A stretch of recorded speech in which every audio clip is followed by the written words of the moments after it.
আখির ইমাম সাহেব ইমাম মাহদী আলাইহিস সালামের আগমনের কথা রয়েছে, ঈসা আলাইহিস সালামের প্রত্যাবর্তনের কথা রয়েছে।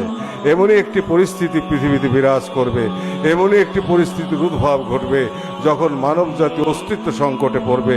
মানুষ মানুষের মাংস খাবে, মানুষ মানুষকে হত্যা করবে, মানুষ মানুষের মাংস বিক্রি করবে। এমনই এক ভয়াবহ পরিস্থিতি আসবে, তখন ইমাম মাহদী আলাইহিস সালাম আসবেন।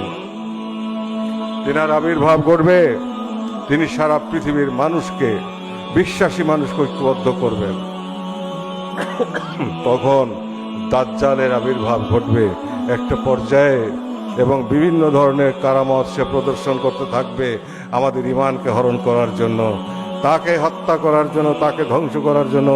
ঈসা আলাইহিস সালাম আবার প্রত্যাবর্তন করবেন এই পৃথিবীতে। আল্লাহ তাআলার কুদরতের কোনো সীমা নাই, শেষ নাই।